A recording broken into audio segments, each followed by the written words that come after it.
Perkenalkan, kami dari kelompok 7 akan memaparkan hasil makalah kami yang berjudul Deteksi Penyimpangan Pendengaran yang beranggotakan Ayu Saputri 241952, Ananda Putri Avianti 241975, dan Tina Milatina 241976. Langsung saja ke materinya. Assalamualaikum warahmatullahi wabarakatuh. Perkenalkan, saya Aisha Putri, NIM 2190052, kelas PIUD B. Di sini saya akan membacakan yang poin A. Kuesioner pra-screening perkembangan bayi umur 3 bulan. Pra-screening sendiri yaitu alat atau instrumen yang digunakan untuk mengetahui perkembangan anak normal atau ada penyimpangan. Nah, pada umur bayi 3 bulan, bila umur anak lebih dari 16 hari dibulatkan menjadi 1 bulan, bayi umur 3 bulan 16, contoh bayi umur 3 bulan 16 hari dibulatkan menjadi 4 bulan bila umur bayi 3 bulan 15 hari dibulatkan menjadi 3 bulan. Nah, pada KPSP sendiri ada banyak pertanyaan yang dapat kita jawab dengan ya atau tidak. Salah satunya yaitu pertanyaan yang bentar mbak. 1. Pada waktu bayi terlentang, apakah masing-masing lengan dan tungkai bergerak dengan mudah? Jika jawaban tidak, bila salah satu atau kedua tungkai atau lengan bayi bergerak tak terarah atau tak terkendali. Yang kedua, pada waktu bayi terlentang, apakah ia melihat dan menatap wajah Anda? Yang ketiga, apakah bayi dapat mengeluarkan suara-suara lain atau ngoceh selain menangis? Yang keempat, pada waktu Anda mengajak bayi berbicara dan tersenyum, apakah ia tersenyum kembali kepada Anda? Yang kelima, apakah bayi suka tertawa keras walau tidak digeletik atau diraba-raba? Keenam, ambil wol merah, letakkan di atas wajah di depan mata. Gerakan wol dari samping ke kiri kanan kepala. Apakah ia dapat mengikuti gerakan Anda dengan menggerakkan kepalanya dari kanan ke kiri atau ke tengah? Yang ketujuh, ambil wol merah, letakkan di atas wajah di depan mata. Gerakan wol dari samping ke kiri ke kanan kepala. Apakah ia dapat mengikuti gerakan Anda dengan menggerakkan kepalanya dari satu sisi sampai pada sisi yang lain? Yang kedelapan, pada waktu bayi terlungkup di atas yang datar, apakah ia dapat mengangkat kepalanya seperti pada gambar ini? Kepalanya sendiri. Yang kesembilan, pada waktu bayi terlungkup di alas yang datar, apakah ia dapat mengangkat kepalanya sehingga membentuk sudut 45 derajat? Yang ke-10, pada waktu bayi terlungkup di alas yang datar, apakah ia dapat mengangkat kepalanya dengan tegak?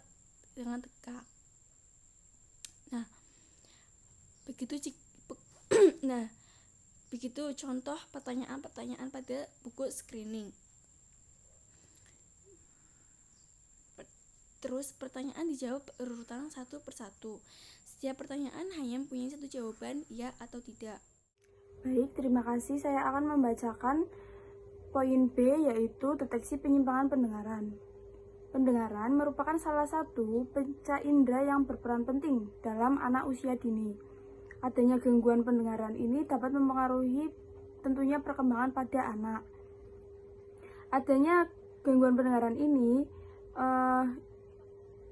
membuat kami ingin meneliti lebih lanjut dengan tujuan dari penelitian ini, yaitu untuk mengetahui cara melakukan deteksi dini gangguan pendengaran pada anak, dan dengan tentu ada manfaatnya, yaitu kita akan mengetahui deteksi dini pada gangguan pendengaran anak, dan kita juga dapat mengambil tindakan atau penata laksanaan lebih awal sehingga tidak mengganggu pertumbuhan anak dan akan mencapai hasil yang optimal atau maksimal. Gangguan pendengaran ini merupakan suatu kecacatan pada anak usia dini. Untuk mendapatkan hasil yang terbaik, penanganan gangguan pendengaran ini ada proses sistem pendengaran pada anak, ada penyebab faktor gangguan pendengaran pada anak, juga ada macam-macam gangguan pendengaran pada anak, dan perilaku anak dengan gangguan pendengaran, serta dampak psikologis gangguan pada anak. Nah, kita akan membahas satu-satu ya. Yang pertama, ada proses sistem pendengaran pada anak. Proses pendengaran pada anak dini pada prinsipnya sama dengan proses pendengaran pada orang dewasa. Jadi pendengaran kita itu ya sama saja. Perbedaannya dapat kita lihat lah. Gelombang suara yang dialirkan oleh telinga melalui udara atau tulang telinga menuju ke daerah koklea itu adalah gelombang bunyi atau suara yang mengalir melalui udara, memiliki frekuensi yang lebih baik apabila dibandingkan dengan gelombang bunyi atau suara yang mengalir melalui bidang atau bagian lainnya. Lalu yang kedua, ada penyebab atau faktor resiko gangguan pendengaran pada anak. Sebagian besar faktor gangguan pendengaran pada anak ini adalah faktor genetik atau bawaan. Jadi kalau orang tuanya ada gangguan pendengaran, mungkin itu sebagian besar faktornya itu genetik. Dan juga ada faktor yang non genetik, jadi tidak dari gennya itu tidak. Gangguan pendengaran juga dapat timbul sejak lahir atau muncul di usia di atas 3 tahun yang akan mempengaruhi kemampuan yang tentunya yaitu kemampuan berbahasa dan kemampuan komunikasi pada anak. Kalau anak mempunyai gangguan pada pendengaran, pasti kita kan akan susah ya untuk berkomunikasi, untuk mau berbicara, itu kan pasti susah.